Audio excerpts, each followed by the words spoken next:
What turns you into a professional copywriter except for experience and like insight to keep getting better? You have to have like the customer service and marketing angle just to get the order. I don't see how they could necessarily survive the next 5 years with a contra and a LinkedIn and everything, coming up. Hey, I'm Carrie. Welcome back to my channel, or welcome for the very first time. All around, welcome.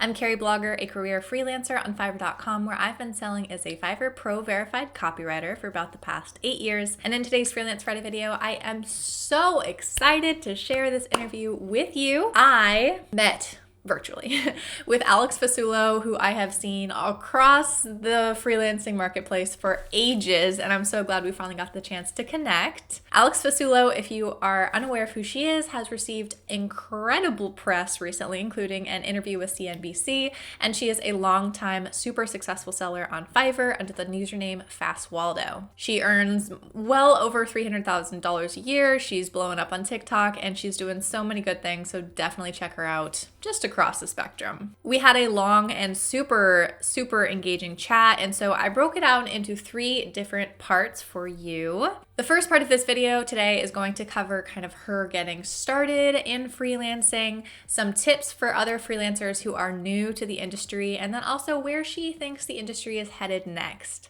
Kind of what's her take on the future of the gig economy. But before we can get into that, I have to announce this week's Blogger of the Week. If you would like to be the Blogger of the Week, just like Timothy Beetle, and I have no idea if I'm saying that right. I honestly always thought it was a joke when other YouTubers would say that, but it's really true, and here I am. Just all you have to do is comment down below, drop a comment, and you might get picked. And you don't even have to be a blogger to be the Blogger of the Week. So this is Alex Fasulo, and I'm so excited to have her on my channel today. And what we're gonna start a discussion with is kind of her Fiverr journey. If you're not familiar with her, she's been crushing on the platform since, 2013, like me? When did you start? 2015, you beat me. I did, just a little. And so I'm curious to hear how you heard about Fiverr, how you decided it was going to be an actual thing you're going to be professionally doing rather than just a side hustle, and kind of your growth pattern as you've scaled up to something real. Yeah, actually, I heard about Fiverr through my mom. Because my mom loves reading Entrepreneur Mag, and she likes knowing about all the weird side hustle things that are going on in the world. So I was working at a state job, an office job at the time, probably complaining to her, I'm guessing. And she told me about it. She's like, oh, my friend told me about this Israeli freelancing site where you can make $5. And I was 21 at the time. So I thought that was great. I was like, cool, $5, awesome. And yeah, I got on there in 2015, totally not doing it correctly. I had one poorly put together editing gig. And actually, if I recall, I probably was looking at your gigs back then, if I could think about it. It probably was you. I was looking at other typically girls who were killing it with copywriting on there. And then when I quit my job and started freelancing full time, I'd pull up all these other people's profiles and, look at okay, this is how they look in this, or this is how they look in that. That's kind of how I taught myself it. So I probably owe half of what I do to stalking your profile.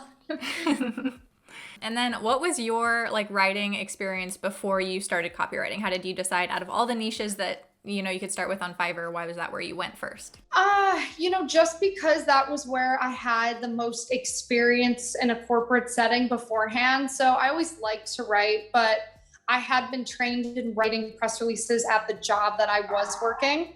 And, and that was the extent of it. I wasn't trained in blogs. I wasn't trained in any of the stuff I offer now. But I was like, you know what? I think I have professional training in press releases. I've obviously since learned you really don't need professional anything to do this. But it was a very practical decision of mine. And I've always liked writing, but I didn't wake up and go I'm going to be a copywriter. This is it for me. When I first started out, even I was taking on private social media management clients. And I was also willing to see if that worked too. And, the writing just seemed to be in really intense demand, which I had no idea. Mm-hmm. And yeah, here we are. That's basically me too. I picked writing because I had experience with a private blog that I had. I've loved writing my whole life. And I thought, I can try this, I can do this. What turns you into a professional copywriter except for experience and insight to keep getting better? obviously, I think between the two of us, we can both agree that it's just a lot of intuition and like self-reflection and really listening to feedback to keep pushing yourself to get better. Did you take any courses? Did you read any books? How did you do it? No. You just did it? Yeah, I mean, we probably have really similar stories with this stuff. I didn't take a single course for this.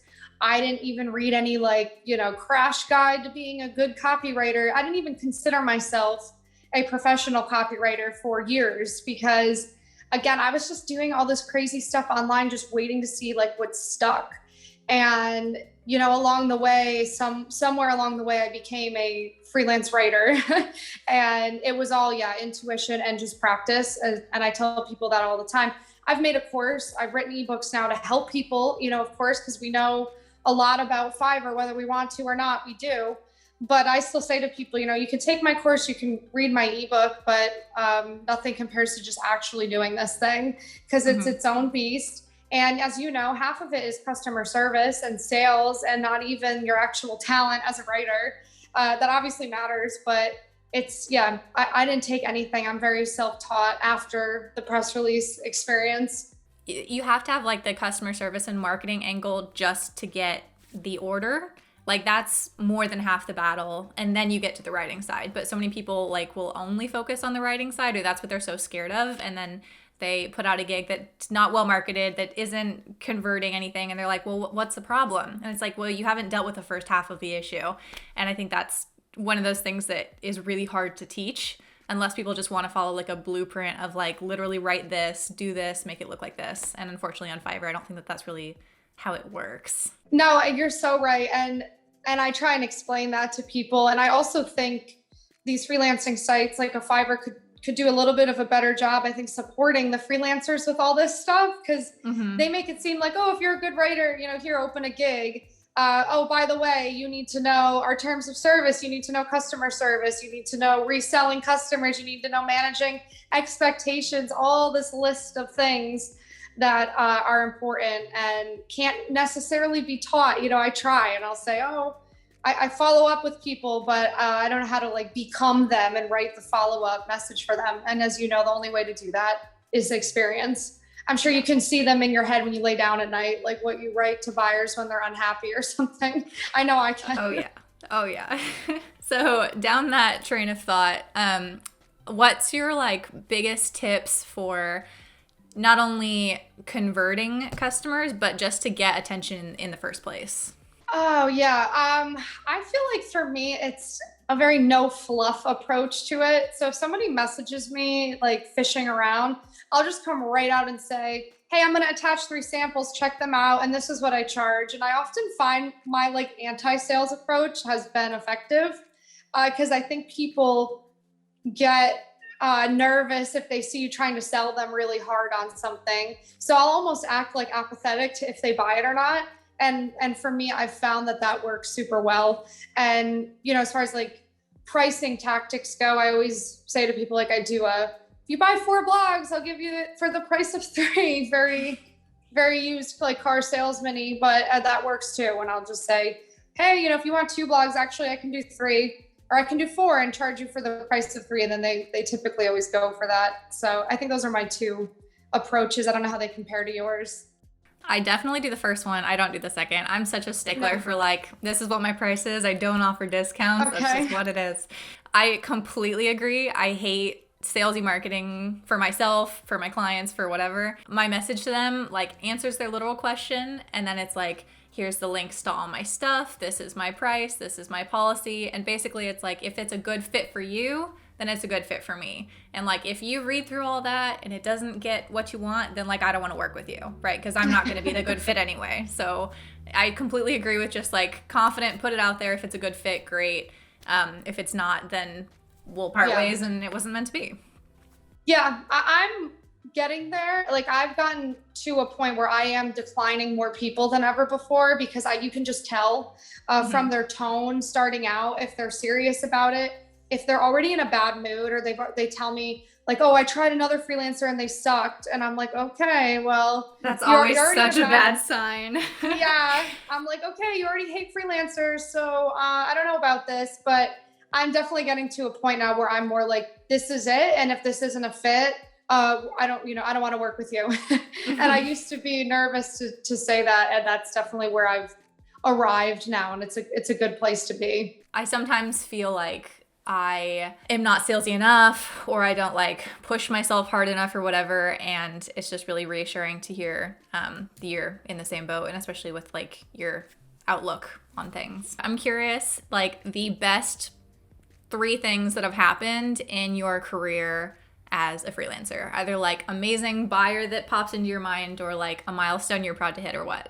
Okay. Yeah. Oh, this is fun. Number one would probably be the first time CNBC reached out to me and covered my story, because that was the first time I was able to take all my experience and help other people with it. So my story got like really out there, and all of these people started writing to me in 2018 saying like, oh my God, if you did that, can I do that? And that was a really rewarding thing for me to see that like, oh, all of this experience on Fiverr has been for naught. Like I actually have information that I can help people with. So that was like a really pivotal like moment for me. As far as clients go, I mean, I have one client I've been working with since 2015 in London, and They wipe computers clean, and they rehome them to homeless people and everything so they can get online and apply to jobs. And I think I've completed like over 160 orders with this team. So, it's like those things have been really rewarding, the personal connections that you make along the way. There's so many things I could list. From being a freelancer, probably like the Facebook community that I've started now, and seeing people inside of it help each other. And like this brand that I have is like no longer just my brand, right? It's like beyond me. That's always really rewarding for me to see that. And what people will write in there. Actually, at times I've like cried at my computer reading it, from this community or from Fiverr, like I escaped a domestic violence, or I am no longer scrubbing floors. I can help my mom with her cancer treatments, like just the craziest stuff like that. I'll like cry at my computer alone in my house.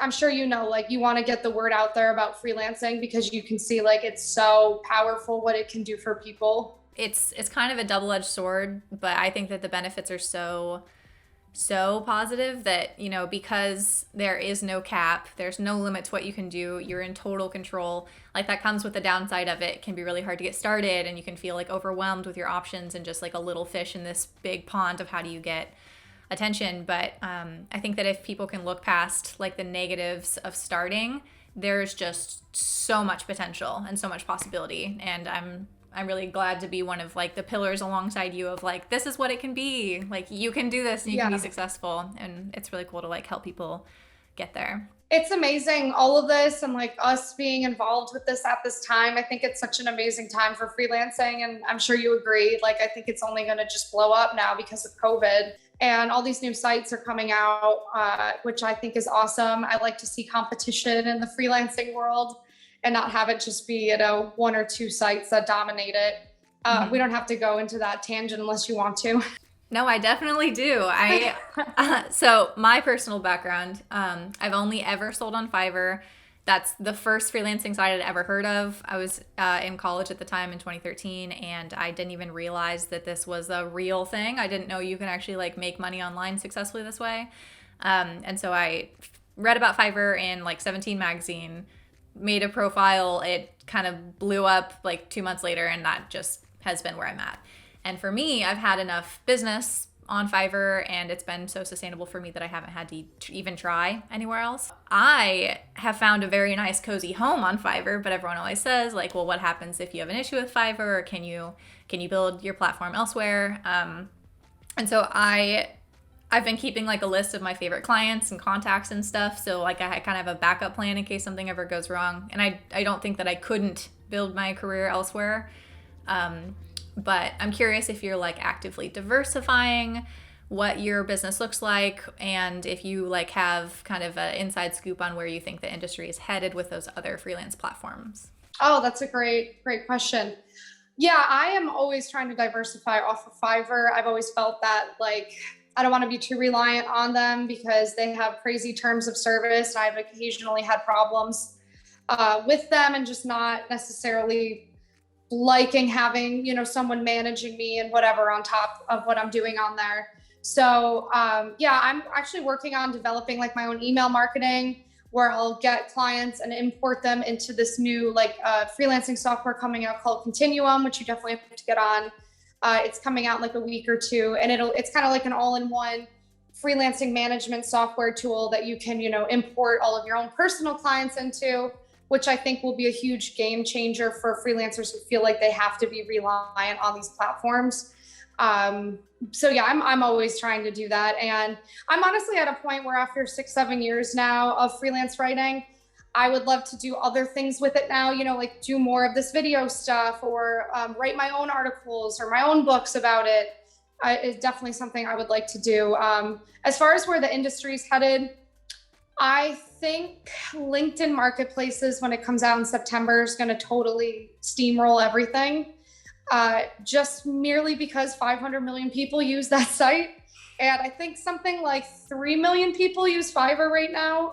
I don't think it's or are providing on it. I don't think it's obviously nearly the numbers that LinkedIn has, just because LinkedIn is a social media app. So I think, your Upworks or Fiverrs are going to have to prepare themselves for that, maybe even incorporate a little element of social media on their own within, because the Fiverr anonymity thing where you don't get to share anything about yourself on it, I don't know if they'll be able to be sustainable with that. Just my own view. Contra, I've been working with, they just came out. They're similar to Fiverr, but with no commission fee. So I think there's going to be a lot of concessions that a Fiverr and an Upwork are going to have to make soon with your Continuums and your Contras and your LinkedIns.